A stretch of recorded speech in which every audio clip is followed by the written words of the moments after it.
Every team, every topic, everywhere. This is Believe. It wouldn't be the holiday season if there wasn't candy, right?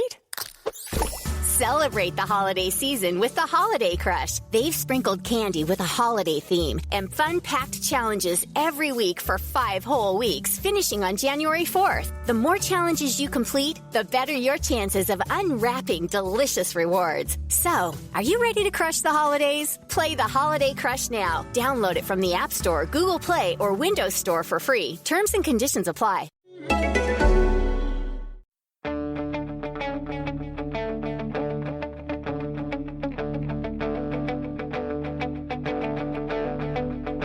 Ich warte seit Wochen auf diesen Tag und tanz vor Freude über den Asphalt. Als wär's ein Rhythmus, als gäb's ein Lied, das mich immer weiter durch die Straßen zieht. Hello and welcome to Gegenpressing, the German football podcast from the Football Grad Network. I'm your host, Bryce Dunn.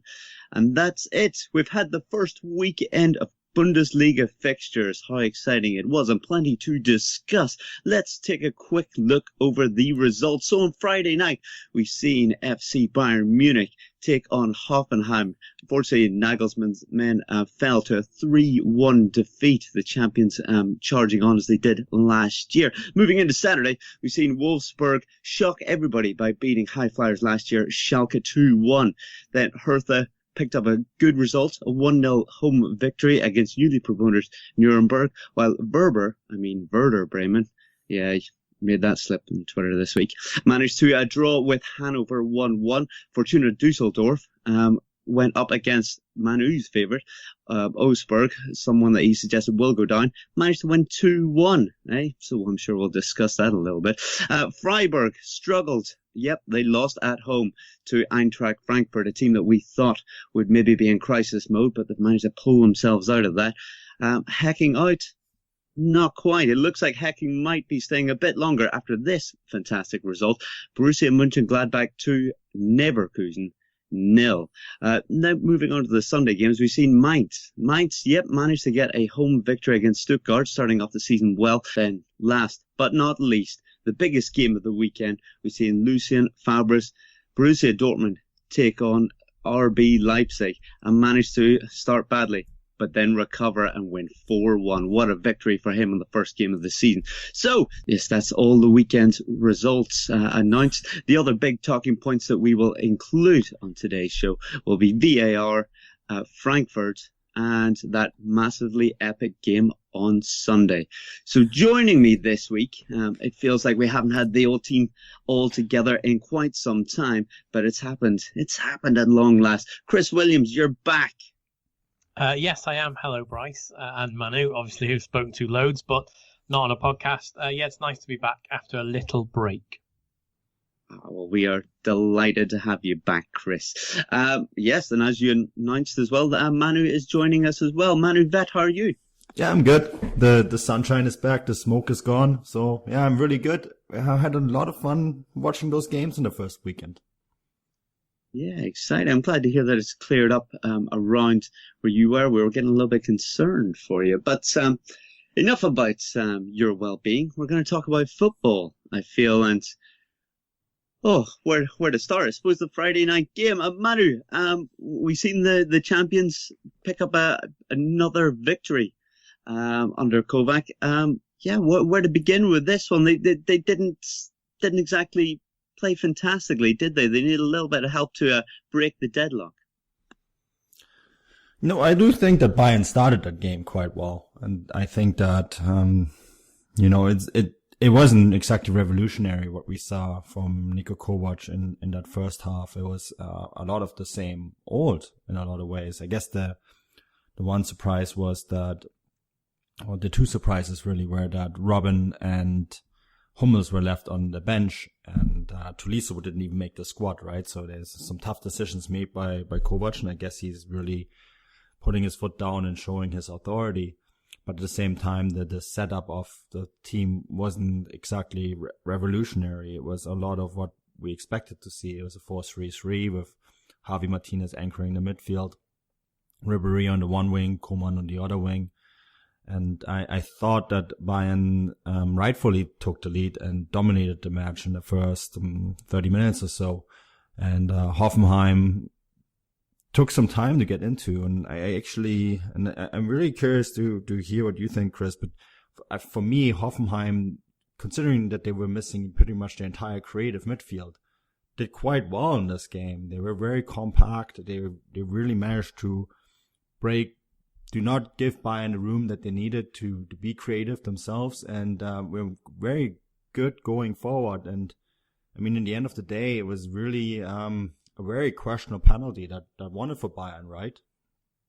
Yeah, I mean, I spoke to you as the game was going on, and I had the feeling that once Kevin Veth went off, that Hoffenheim might have some trouble, because he'd been exceptional at the back, and we all know what a leader he is on that right side of the back three. And it was no coincidence for me that once he went off, they leaked 2 goals. And yeah, okay, so the penalty is it's a strange one, isn't it?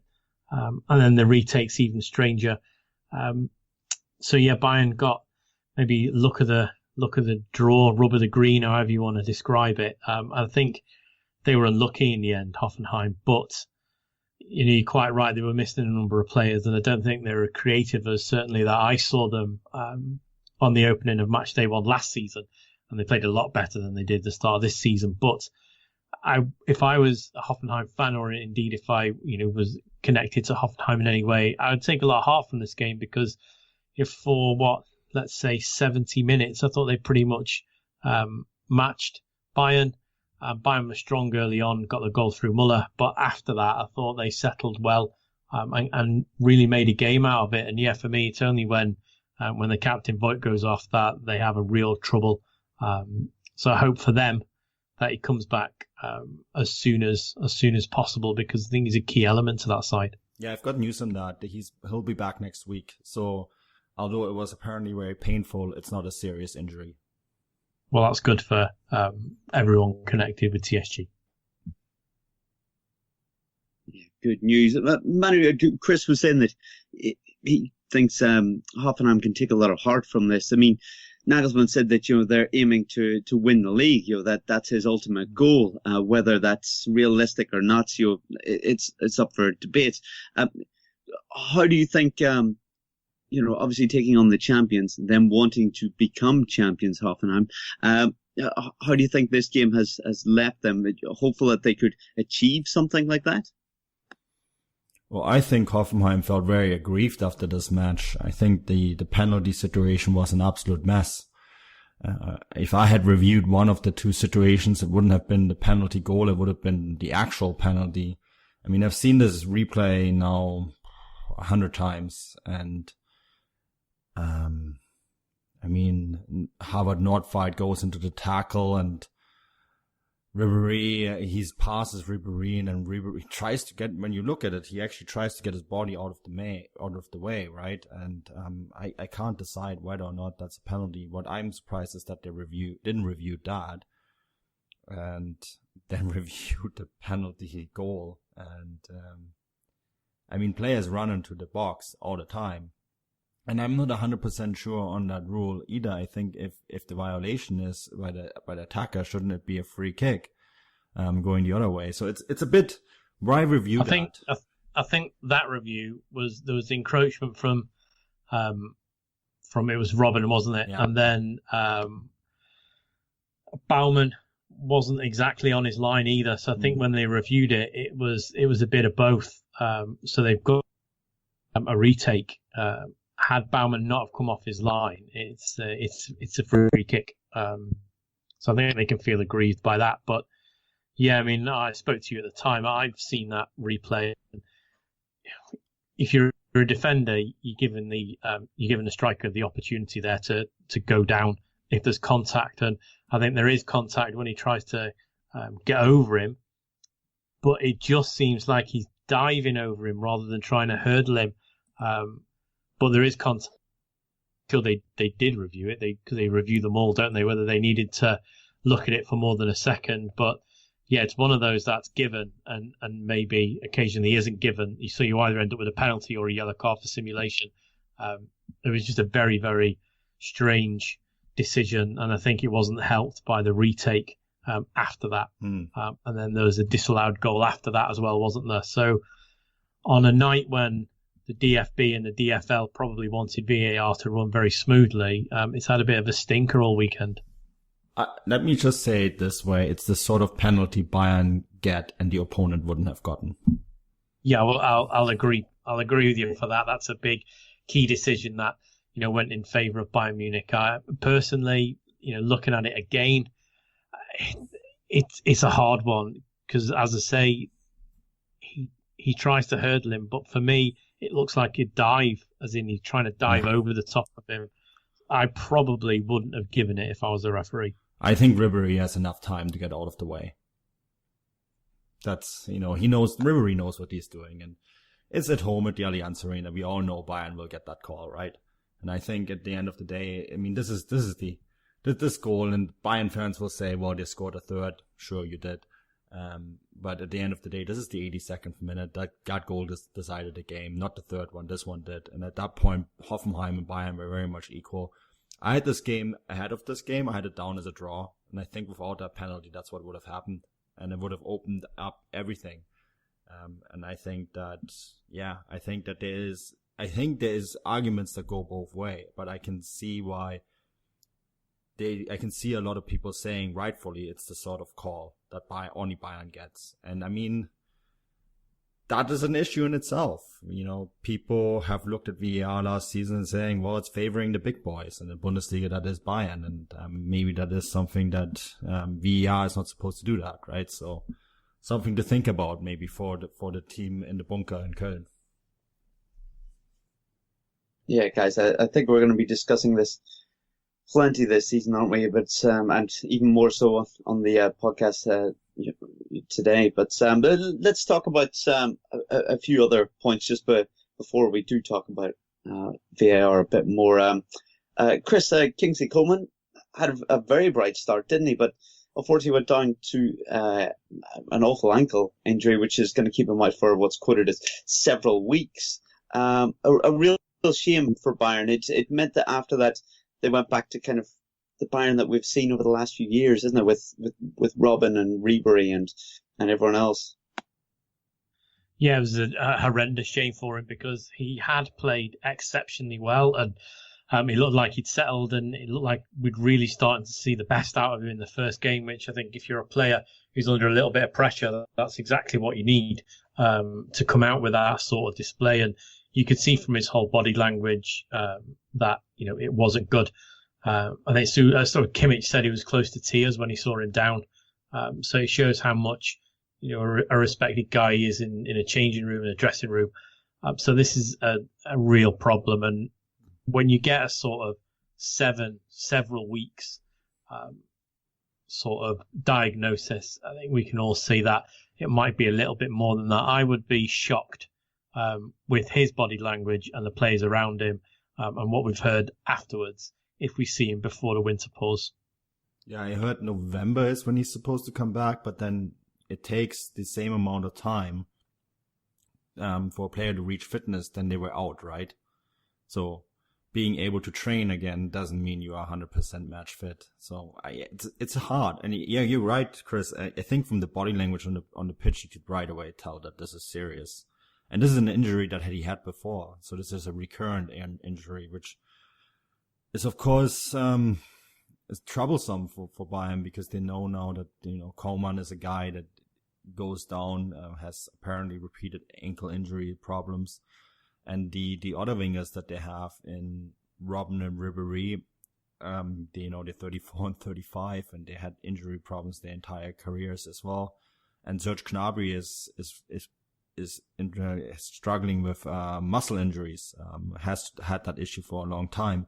So, I mean, I guess if you, Alphonso Davies, looking at this in Vancouver, you say, oh, I have a real good chance playing when I arrive, because all these guys are struggling. But at the same time, if you're a Bayern fan, it's something to worry about, I think, when you look at all these wingers, because this is just match day one, and there's a lot of injury problems already.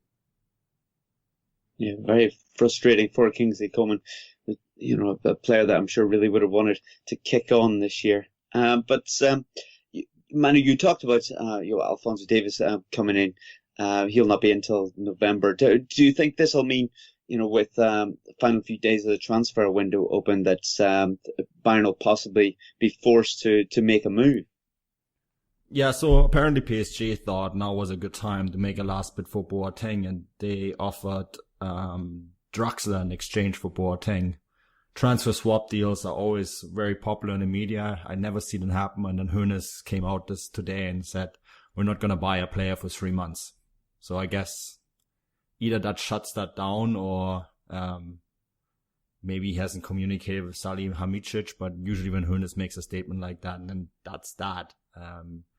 I think fundamentally he's quite right. We all know that Bayern are loading up for a big transfer next summer, right? So bringing in someone like Draxler right now, I don't know if that would be even the right move. I don't even know if that would be a good fit for Bayern. I don't think he would fit that 4-3-3 that Kovac likes to play, right, Chris? Yeah, I'd be surprised if they went for Draxler. I don't think he's probably the fit that they would want, and quite rightly. I think Ole Hoeneß is right in this instance.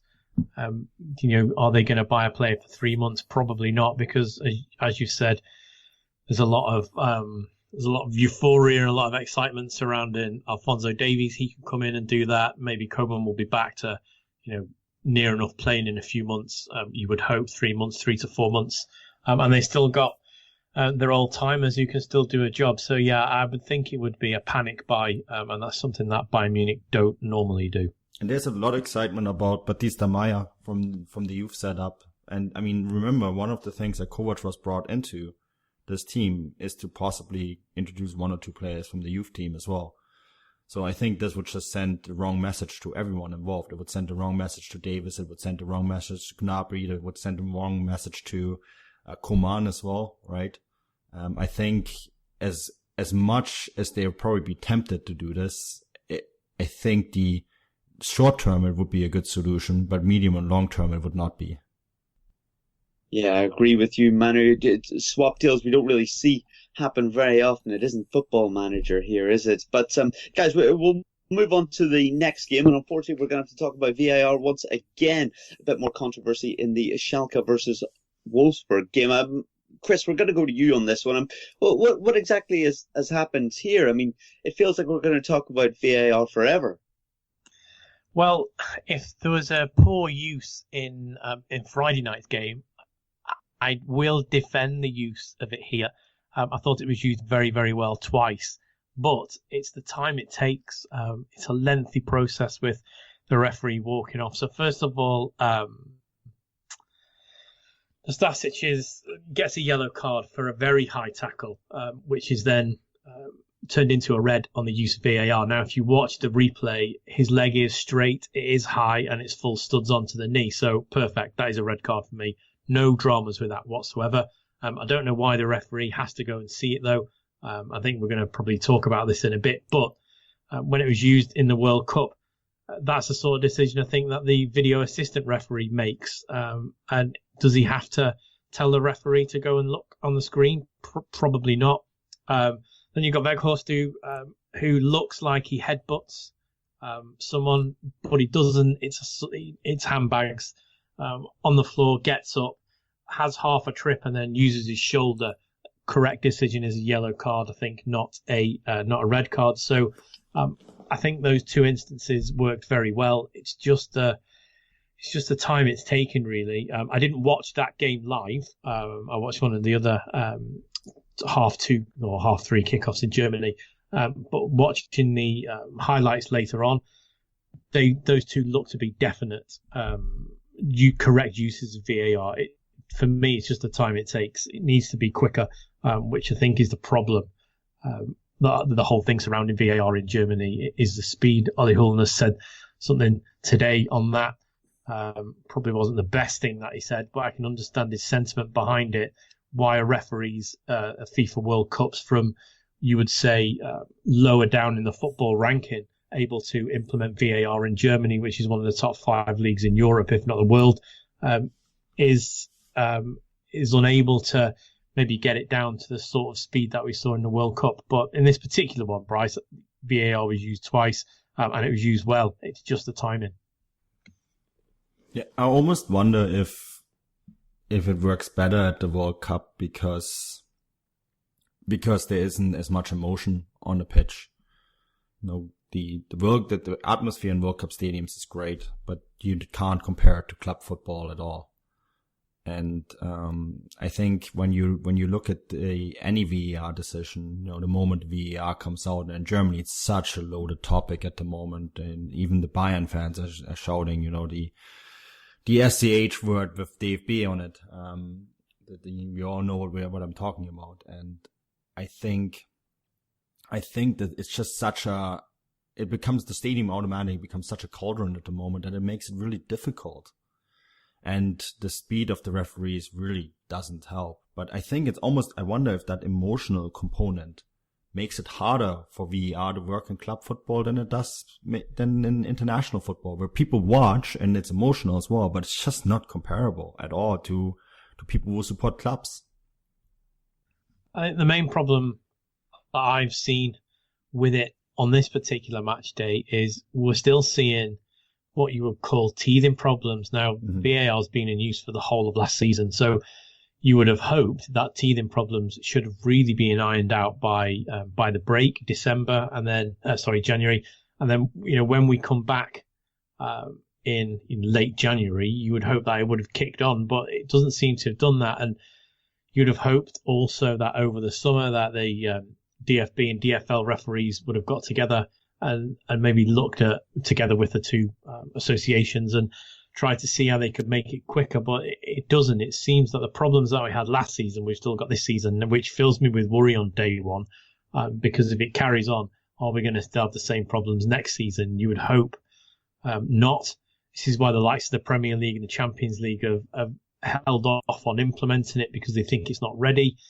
They think it needs to be smoother and a quicker process, and you would hope that the likes of Germany and Italy, and to a lesser extent the States, where they're using it week in, week out, would be getting it real spot on now, and maybe forcing all the other leagues to take it on. But at the moment, they're just giving loads of ammunition to the likes of the Premier League and the Champions League to say, well, look at Germany, excellent league, excellent football, top-notch referees. They can't get it right. We're not bringing it in yet. I'm going to say something really controversial here. But in MLS and Serie A, they are doing a lot better job. Maybe Germany doesn't have excellent referees.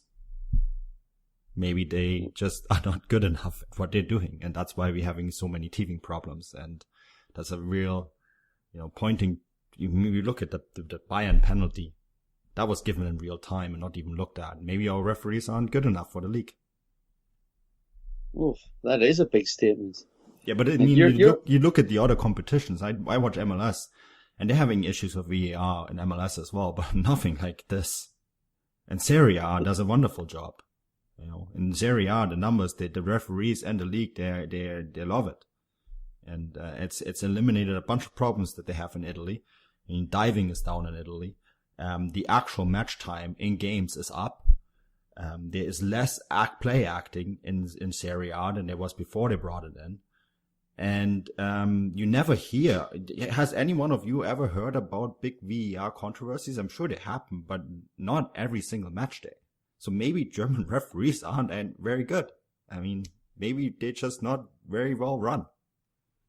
I think that's what it is. I think I've seen German referees, obviously, in the Bundesliga week in, week out, and I've seen them operate throughout Europe in both the Europa League and Champions League, and they are very good referees. I think the problem is the implementation. So I would probably hang my hat on the problem being in Cologne, either in the bunker or within the DFL themselves, how they're rolling it out. So I would definitely say it's an environmental issue.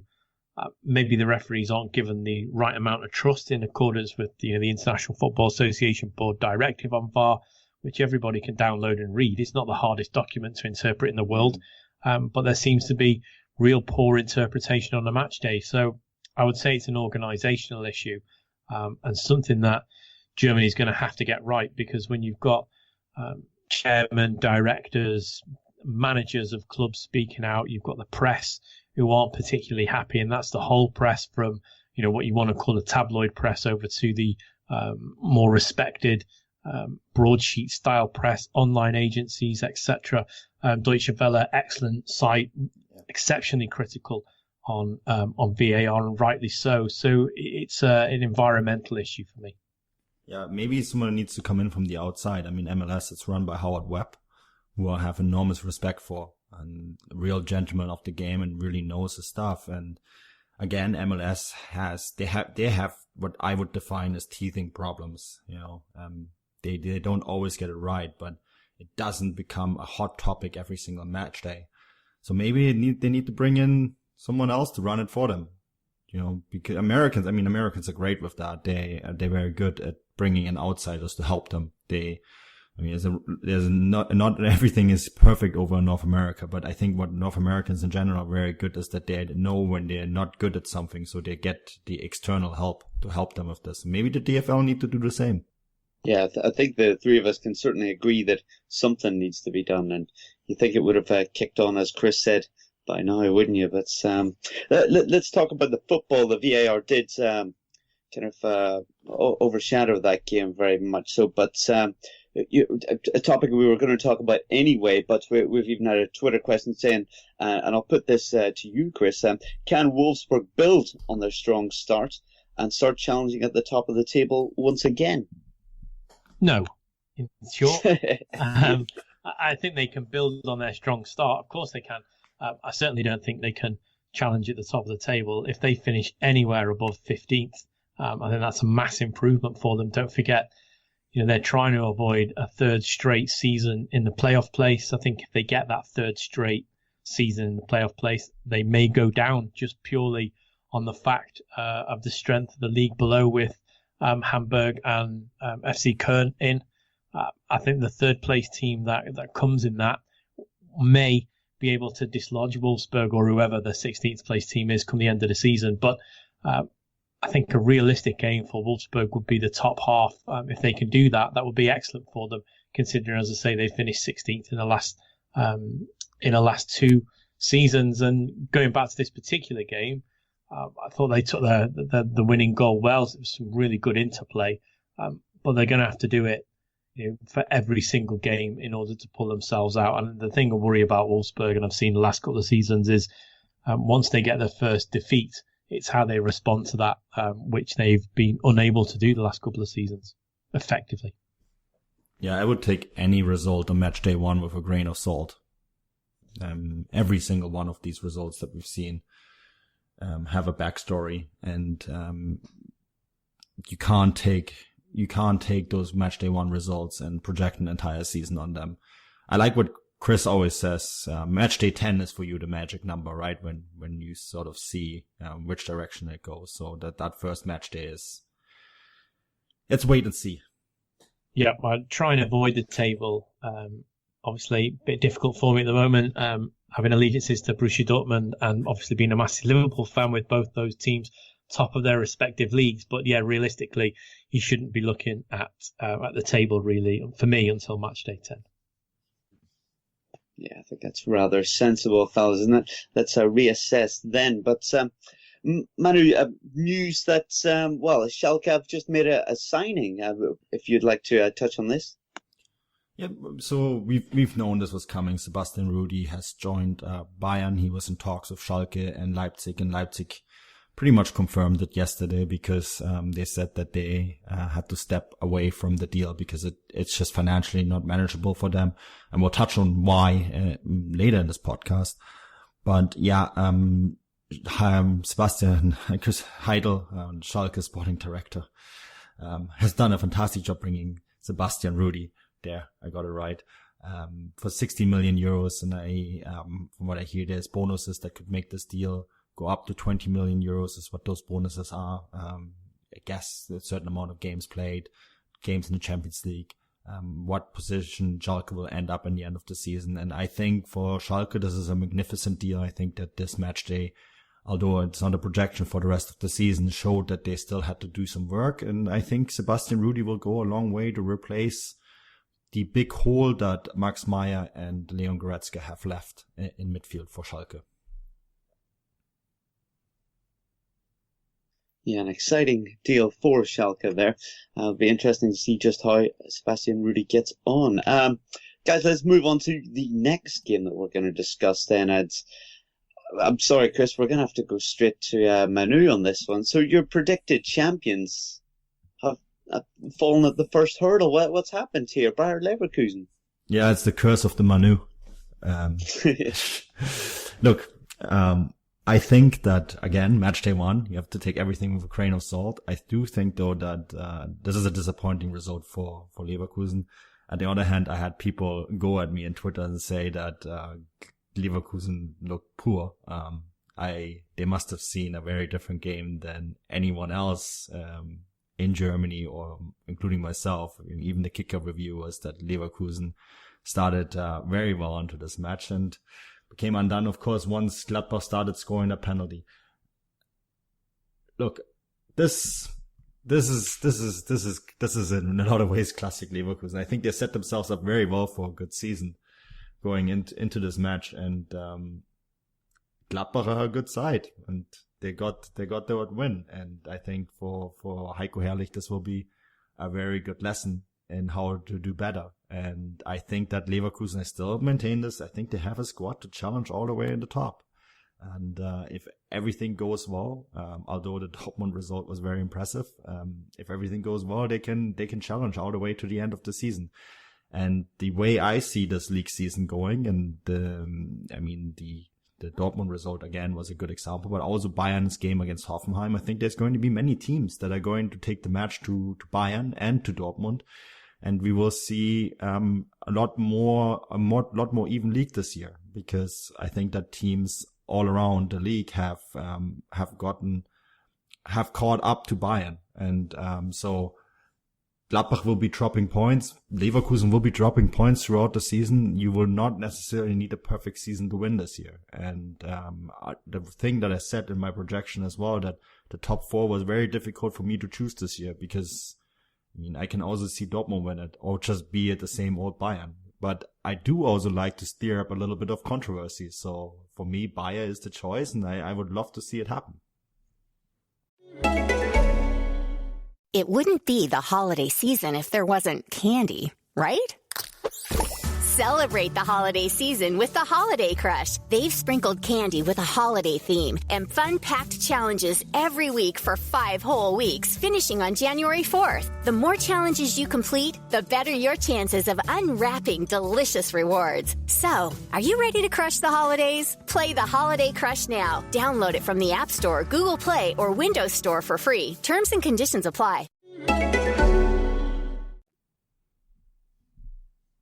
Yeah, absolutely. But Chris, obviously you weren't on last week when we all made our predictions. You had made your prediction on Twitter of the league table. But how is it for anyone that hasn't seen that? So where did you predict Bayern or Bayer Leverkusen would finish, and how do you see their season going? I think I had them down as 3rd or maybe 4th. I think they'll do very well. They're a very strong side. They've got some excellent players. The way they kept hold of Julian Brandt is going to obviously help them. They've got Leon Bailey, Kevin Volland as well, Kai Havertz, Tar in defence. They've got a very good side. Where they came undone this week is the fact that they couldn't put the ball in the net, which is, that's the key to winning games. They should have been away, out of sight by the time Gladbach got their opener in the 55th minute. Through Hoffman. I'm glad you saw the same game that I did. Yeah, most definitely, because Bailey hits the bar from a header, completely mistimes his jump. A player of his stature and his nature should be nodding that in. Sommer is nowhere to be seen. Later on, Sommer makes a great save. And Kevin Volland misses from inside the 6-yard box. I don't think I saw him do that last season. So I think for Heiko Herrlich, I wouldn't be too harsh on him. I thought his team played very well.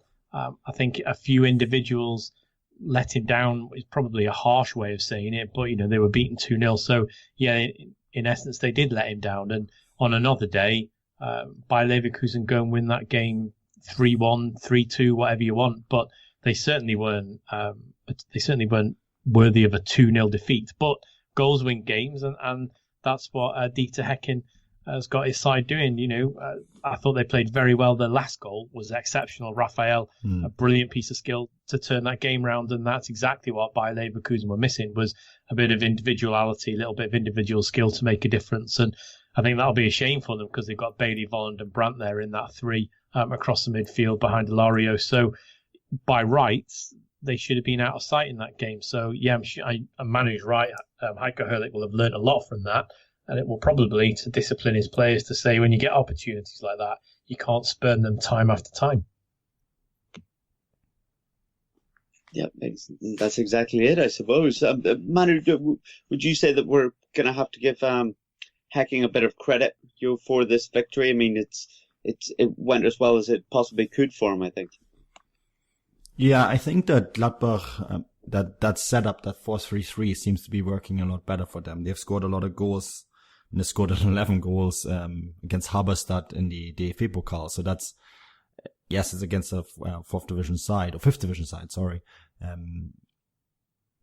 But they're still, it's a very impressive result. And I think that 4-3-3 sets them up in a more attacking style, which is a more Gladbach style than what they were playing last year, which was very conservative. And it's interesting that he went without Player in this match. A player who I think would work very well on this setup, but of course they have lots of players that can do well and play in 4-3-3, and going with Raphael as a striker paid big dividends for them. And I think Raphael he's one of my favorite players in the Bundesliga. I'm a big fan of his.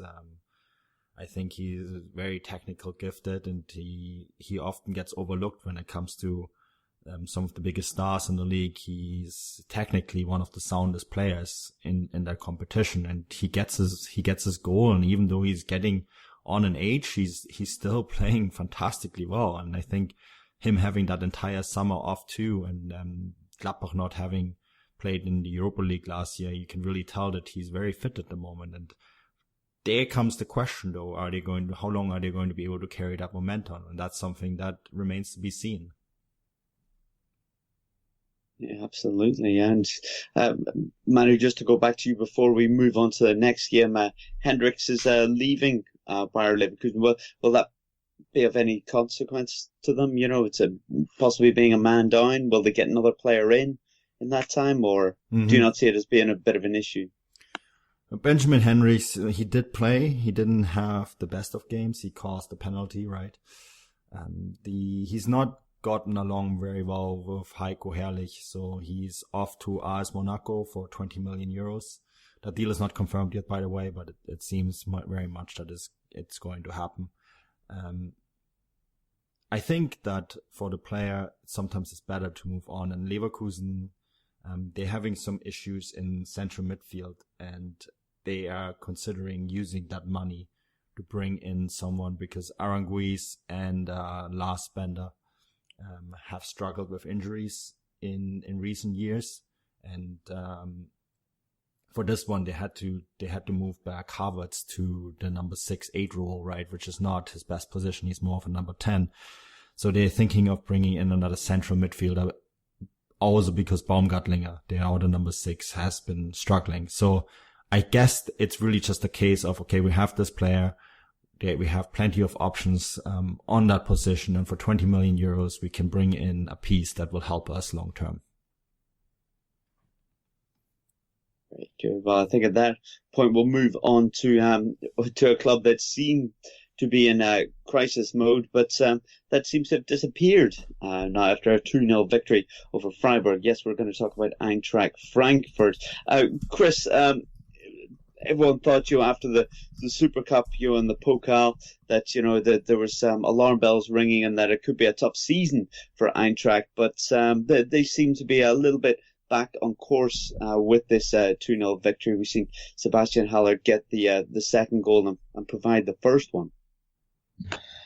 Yeah, perfect response, really, wasn't it? They were humbled in the Super Cup, and then slightly embarrassed, well, probably more than slightly embarrassed in the Pokal, obviously as the champions. Bowing out first round's never easy, especially after reaching the final for the two previous years. But when they needed a response, they got one. I'll revert back to what Manu said earlier, which is, match day one. Freiburg, not the strongest of sides. Christian Streich does amazing work down there, but it's a little bit of a melting pot, smaller ground. Atmosphere is quite good. Same matchup as last match day one, funnily enough, and a lot better result. I was there last season. It was 0-0 on the Sunday. So whoever went to this one got a 2-0 victory to Frankfurt. So congratulations on that, and far better game than I saw last year. But I would just err on the side of caution that Frankfurt still need to do this for the next few games to really undermine to me that they've got over their problems. I just can't see past that Super Cup display, really. It's all right going out and beating the likes of Freiburg, no disrespect to Freiburg, 2-0. But how are they going to be when they come and play against Bayern again, or TSG, or even Gladbach, or Leverkusen, or Dortmund?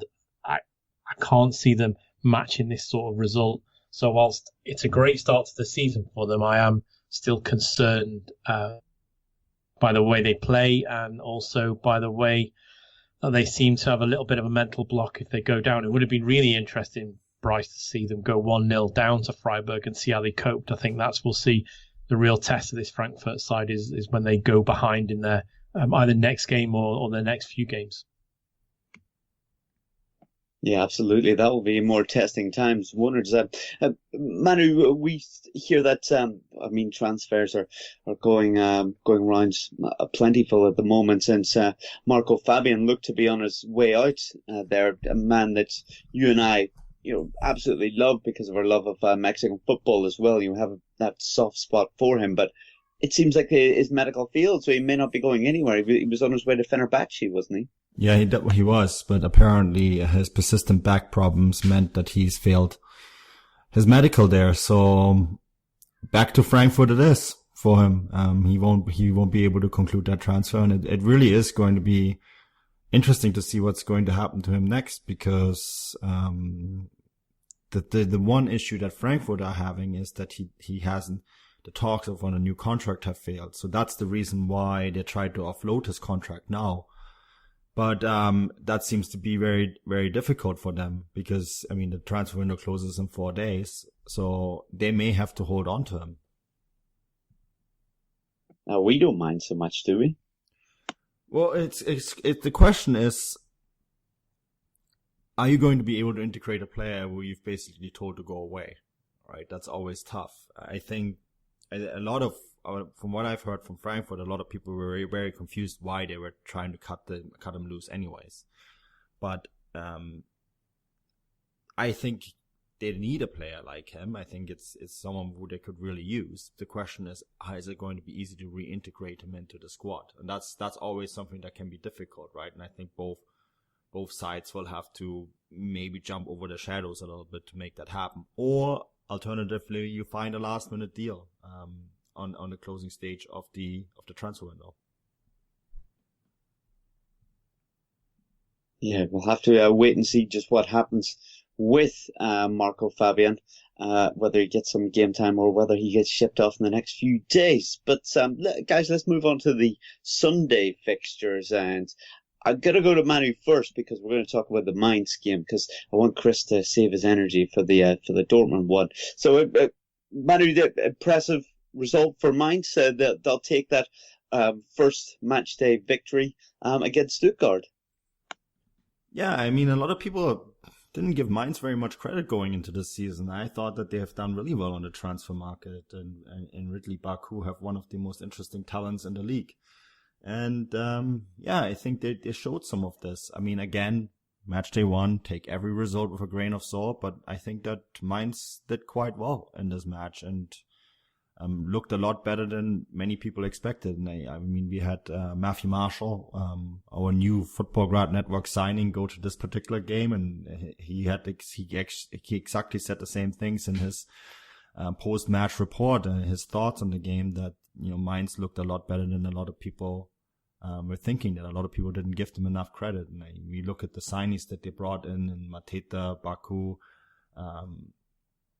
Kunde, Niakate, they're all very good, young, interesting, talented players. And I think that Mainz is a fascinating project right now. I think that they are a club that could go either way. They could be a club that could massively surprise us, or, a team that could really struggle. But I think that first result, is going to put them into the right path. Yeah, absolutely. I couldn't agree more. I think a lot of people were a bit down on them going into the season, but I watched this game and I thought they played pretty well. They passed the ball around. They didn't look like a team that were to be classified as underdogs in any way. I thought they were pretty positive and made Stuttgart look pretty average, to be honest. That they'll obviously have an away game to Nuremberg next week. They'll be looking to put another 3 points on the board. That would be a hell of a start for Mainz. But yes, guys, let's talk about the big one on Sunday. And yeah, I hope you've done your stretches, Chris. There's plenty to talk about, isn't there? This is going to be Dortmund's season, isn't it? You would hope, and I think I say that from every neutral's perspective as well. You would hope that someone can really take a challenge to Bayern. You asked me earlier, Bryce, who I predicted in the league and where Bayer Leverkusen I'd put them. So I found the exact prediction I put. So I have Dortmund to top to win the league, with Bayern second, Bayer Leverkusen third, and Hoffenheim fourth, with Leipzig and Schalke and Gladbach in the provincial Europa League places, depending on cup results, etc. So, it was the start that Dortmund needed, or was it the start that Dortmund needed? Because after 30 seconds, I have friends in the stadium who, let's say, we weren't exchanging the best mood of messages. Dortmund looked like the team that had fallen asleep, and I did a 5 things we learned, which is on Fußballstat from this game, and my top one was that the Europa League stood Leipzig in very good stead, because they came out the blocks looking like a team that played 4-on-5 competitive fixtures, and Dortmund almost looked like they were in pre-season mode. And if they needed a kick up the backside, they certainly got one. And, I think Manuel will come in a moment, but they were fortunate, Bryce, that they weren't 2 down after 2 minutes. Poulsen close with a header. On another day that goes in, and I think we've got a completely different game, but it took a little bit of time to settle, didn't it? 15, 20 minutes. I think I noted it down as 20 minutes it took for Dortmund to come out of pre-season mode. But wow, once they came out of that pre-season mode, we had a game on our hands. And yeah, in the report I did, in the 5 points, I think the scoreline flattered Dortmund a little bit. In the same way, I think Bayer Leverkusen were unfortunate to get beat 2-0. I think RB Leipzig were very unfortunate to get beat 4-1. I thought they played some fantastic football, exceptional high line, exceptional high press that Dortmund could not cope with for 15 minutes. They couldn't even clear the lines. So you would think on another day, Leipzig get a really good result there. But I mean, we spoke about Lucien Favre at great length, haven't we, since we came back after our summer break, and the type of football he plays and the type of things he wants from his players. And, I put it in my report at the end, 6 shots, 5 on target. 6 shots in total, 5 on target, 4 goals. You don't get any more Lucien Favre than that result. It is taking your shot and taking your opportunities at the exact time. There was no crazy long shots. There was no shots from 35 yards. There was no rushed headers. There was nothing. Everything was clinical, very, very clinical. And I put that on Twitter as well, that I think when we're going to talk about Dortmund this season, we're going to use the word very, very clinically, or very, very clinical on quite a lot of match days, because bar the early goal and bar the first 15 minutes, I think they had a pretty much a perfect game. Man, I'll be interested to hear what you thought. Yeah, we talked about this in the first few minutes of the game, and I think you were quite right to point out, you could tell that Leipzig has been playing in the Europa League, right?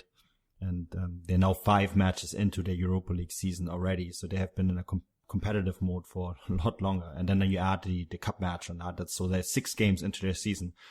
Dortmund had the cup match, and in the cup match also struggled a little bit in the first few minutes. You could tell that Veth was already in the season already. Something that we discussed in great lengths last week with Konstantin, right, who was on.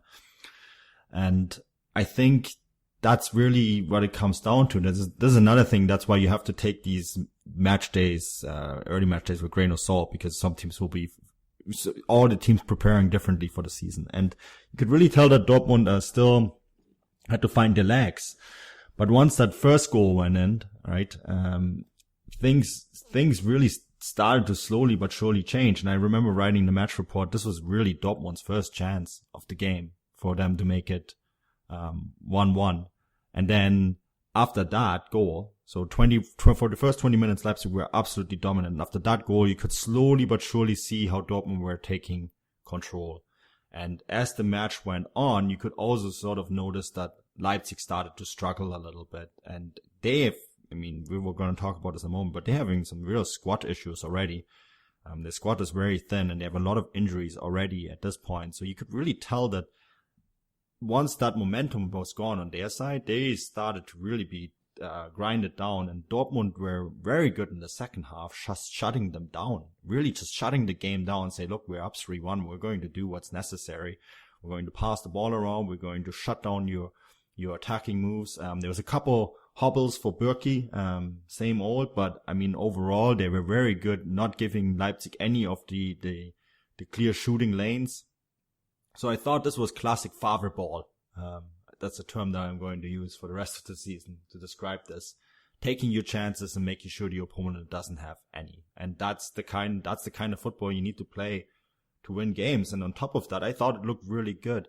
And the one thing that I was really impressed with, and this is already something that impressed me in the closing stage of the third game, Chris, is Axel Witsel and Delaney in midfield. Boy, there was authority there.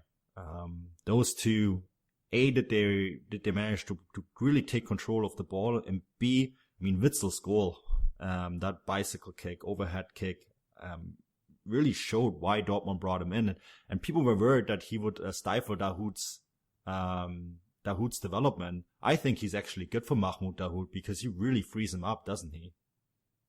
Yeah, he did. I think Witsel playing that little bit more of a withdrawn role was able to give Dahoud and Delaney the space to run in behind the front three, which I think played right into the way that Dortmund want to get back to playing attacking football.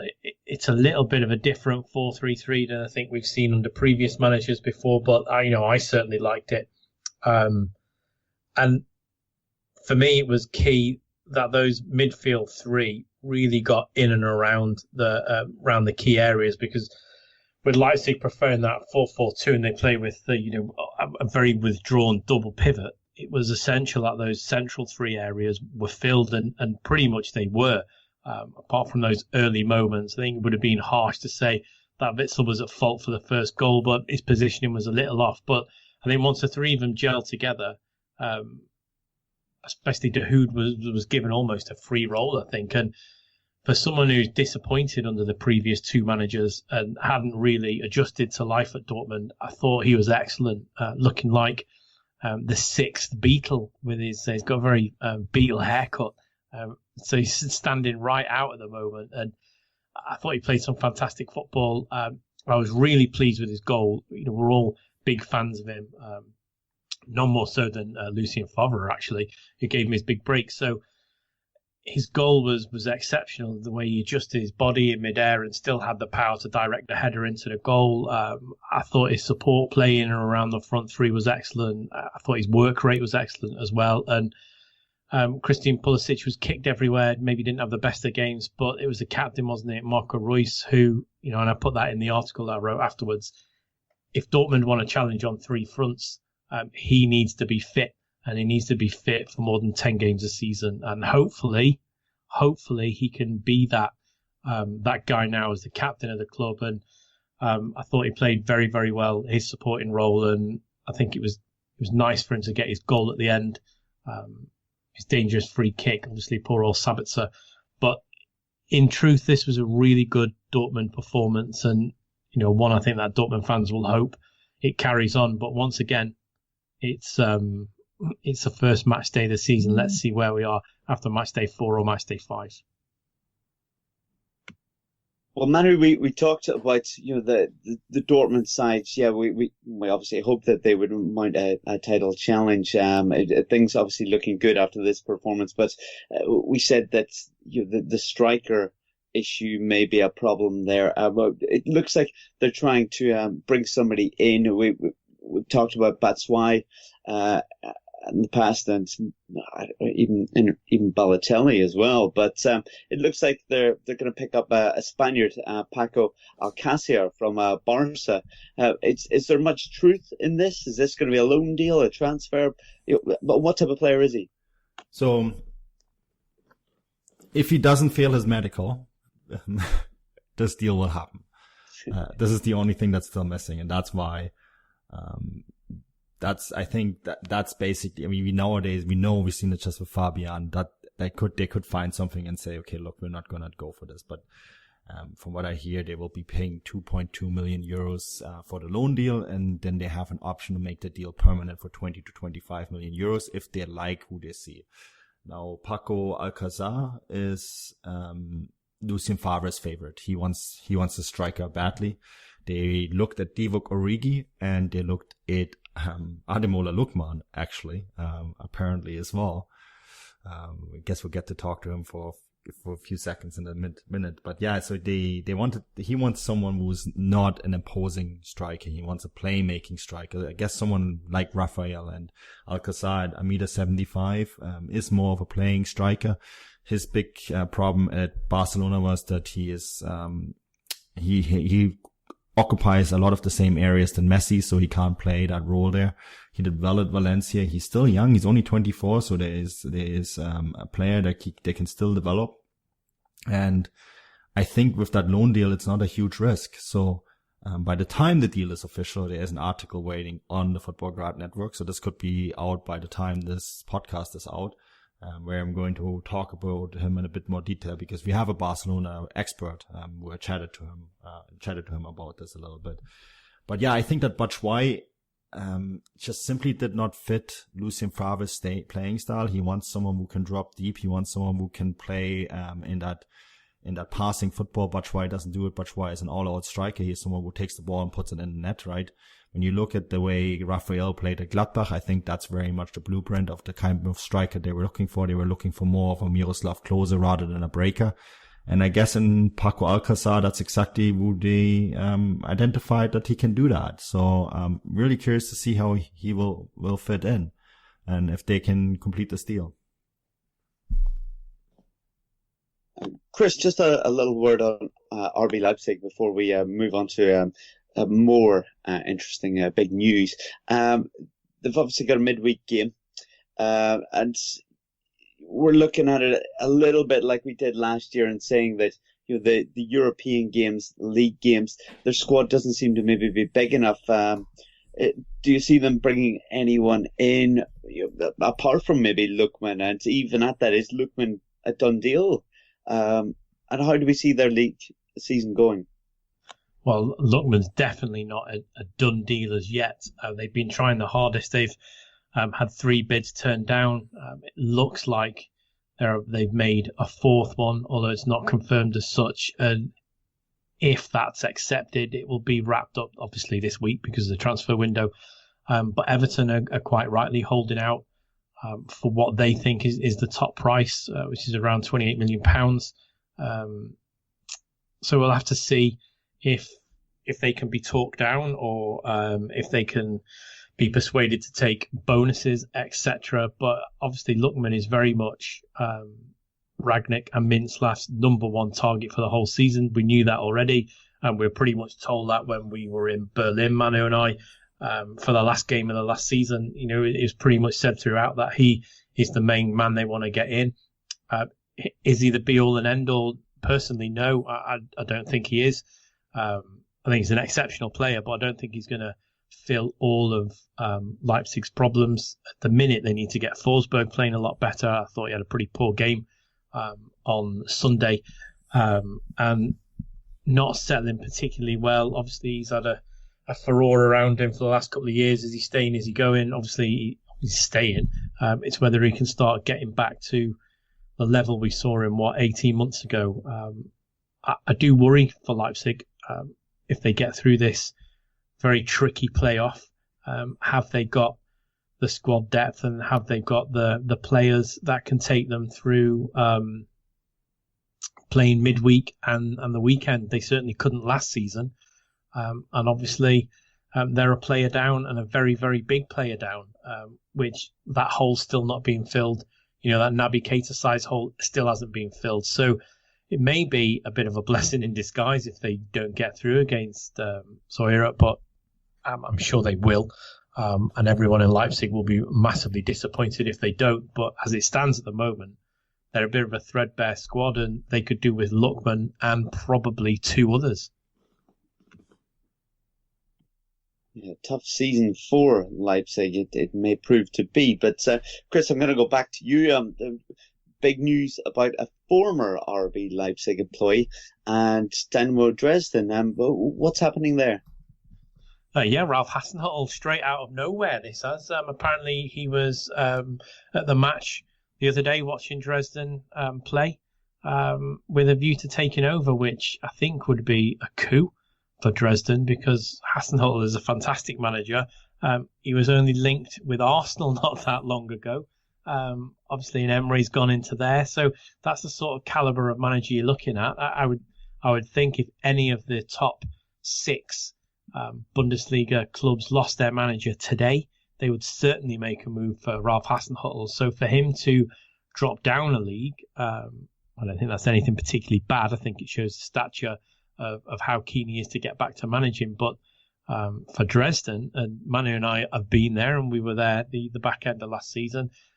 Beautiful ground, exceptionally passionate set of fans. I think he could do wonders there. And Manu and I, we chatted, what's missing from Dynamo Dresden to make them a Bundesliga side, and maybe it's Ralph Hasenhüttl. I think if he goes in, they would be one of my favourites to get that third place.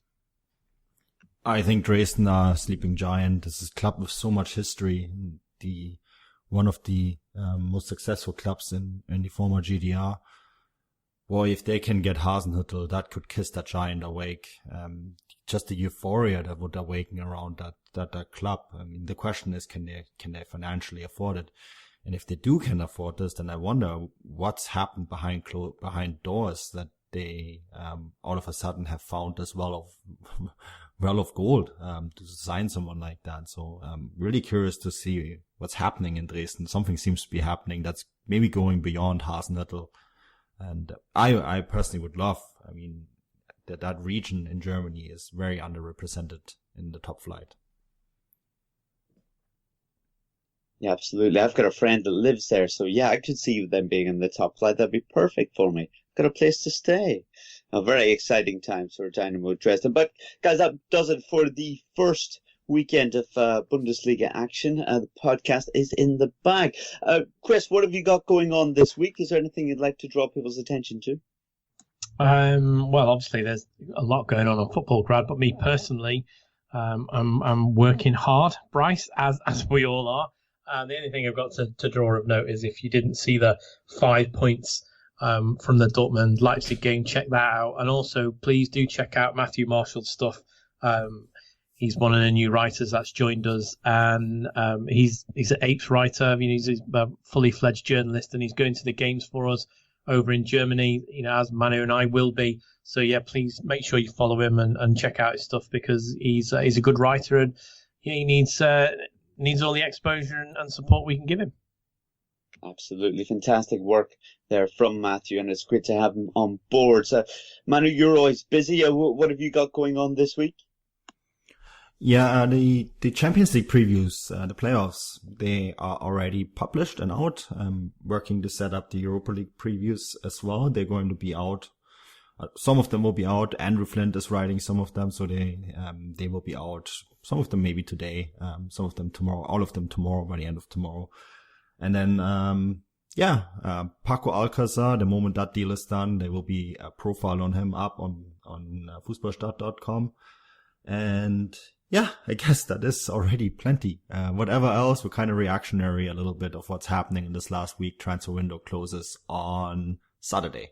So reactionary to that as well.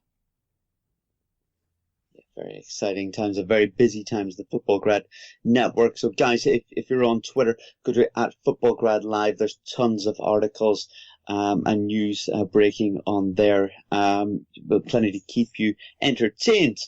Thank you for tuning in once again. We appreciate it. If you have time, wherever you do get the podcast from, if you could just leave some positive words or a decent feedback review, we'd greatly appreciate it. I'm your host, Bryce Dunn, and thanks for tuning in, and we'll report back on match day 2.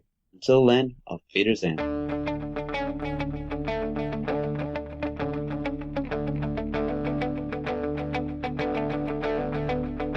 Ich warte seit Wochen auf diesen Tag und tanz vor Freude über den Asphalt. Als wär's ein Rhythmus, als gäb's ein Lied, das mich immer weiter durch die Straßen zieht. Komm dir entgegen, dich abzuholen. It wouldn't be the holiday season if there wasn't candy, right?